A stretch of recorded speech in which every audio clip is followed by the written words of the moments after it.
Attends, Marie, celui que Marie a accouché là, c'est lui là, toi tu adores quoi? Effectivement, l'enfant de Marie nommé Jésus-Christ, le Dieu véritable, c'est lui que j'adore. Quoi? Oui. Moi, je cherche un chrétien qui a me démontré que Jésus-Christ est Dieu, l'enfant que Marie a accouché là, hein? Oui, je suis là pour t'expliquer, espérant que tu auras l'intelligence et la sagesse nécessaires pour comprendre. Oh, allons-y, je t'écoute. En Dula, on appelle ça Ndabari Bana. Allons-y. D'abord, qui est Jésus?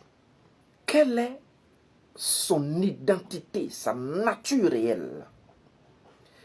Comment est-il arrivé parmi nous?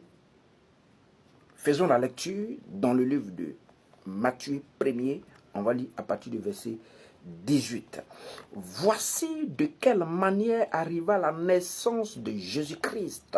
Marie, sa mère, ayant été fiancée à Joseph, se trouva enceinte par la vertu du Saint-Esprit. Retiens ça, par la vertu du Saint-Esprit. Je n'ai pas dit comment a été conçu. Dans la conception, là, c'est par rapport sexuel. Il n'y a pas de conception. J'ai dit naître, la naissance. Il n'y a pas de conception. On ne peut pas parler d'enfantement sans d'abord concevoir. Il faut d'abord être enceinte pour enfanter. Je continue. Avant qu'ils eussent habité ensemble, Joseph, son époux, qui était un homme de bien et qui, ne voulant pas la diffamer, se proposa de rompre secrètement avec elle.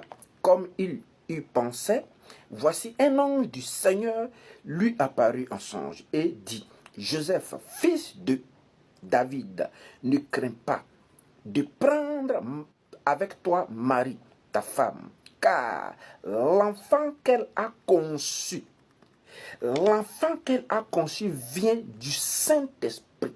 Qui est le Saint-Esprit? Voici une question noble que tout un chacun de nous devrait se poser. Lorsque vous saurez qui est le Saint-Esprit, à ce moment-là, vous aurez la nature, l'identité de Jésus-Christ homme. Bon, une question. Est-ce que oui, toi et moi, nous sommes nés des femmes? Il y a un acte que des hommes que nous sommes, nous posons. Aller avec une femme, s'accoupler. Jésus-Christ, il n'y a pas eu d'accouplement, mais il y a eu une nature divine, esprit, le Dieu invisible, esprit, est venu prendre possession des entrailles de Marie pour concevoir la chair. Alléluia. Oh, Jesus.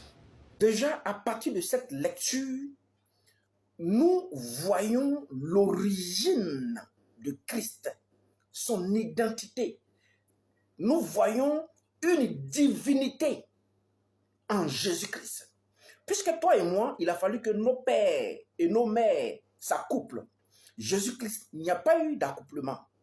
Mais c'est plutôt l'Esprit Saint, le Dieu Saint invisible, a enveloppé Marie, Myriam selon le Coran, Marie selon la Bible. Et ce que la Bible dit ici, le Coran dit également. Donc, l'invisible, le Dieu esprit invisible est venu envelopper Marie et a conçu la chair dans les entrailles de Marie. Donc, lorsque les gens vous disent que Jésus est 100% Dieu et 100% homme, déjà sa nature d'origine est esprit, Saint-Esprit.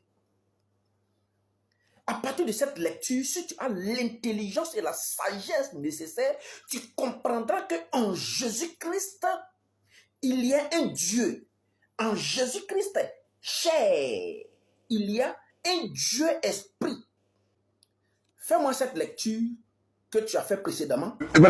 Je t'en conjure devant Dieu et devant Jésus-Christ qui doit juger les vivants et les morts. et au nom de son apparition et de son royaume. Je t'écoute alors. Si Jésus-Christ n'est pas Dieu, pourquoi c'est lui qui jugera l'humanité? Or, le Coran, la Bible, dire que le jugement est réservé qu'à Dieu. Dans cette lecture que tu viens de faire, ce n'est pas deux personnes, mais ça parle d'une seule personne, puisque c'est le français qui est parlé dedans. Le problème est que ton niveau est tellement faible, ton niveau intellectuel est tellement faible, donc tu n'arrives pas à scinder et à comprendre simplement le français qui est parlé ici. Je t'en conjure devant Jésus-Christ et Dieu qui jugera. Si c'est deux personnes qui sont citées ici, dans cette lecture que tu viens de faire, pourquoi est-ce qu'on n'a pas dit qu'ils jugeront? Ils ont dit qu'il jugera devant Jésus-Christ et Dieu qui jugera. Ce n'est pas deux personnes, c'est une seule personne. La seule chose qui te manque, c'est la sagesse, l'intelligence qui est au-dessus de cette intelligence humaine que tu as pour comprendre. Ici, dans cette lecture, Jésus-Christ est en deux dimensions. Il y a la nature divine, qui est l'esprit qui est allé se loger dans Marie. Et il y a la chair. Toi, tu es sur la chair. Et tu prends la chair, homme, et tu opposes à la divinité. Avant que la chair ne soit, il y a eu d'abord une divinité, comme toi et moi. Avant que cette chair ne soit, il y a d'abord l'esprit qui est divin, qui ne périra jamais, qui ne mourra jamais, qui est caché dans notre corps. Est-ce que tu auras l'intelligence nécessaire pour comprendre cette petite explication, Mr. Diane? Que le Seigneur te bénisse, qui te comble, qui te donne l'intelligence et la sagesse au-dessus de l'intelligence et la sagesse des hommes pour comprendre sa parole, pour ton âme après la mort.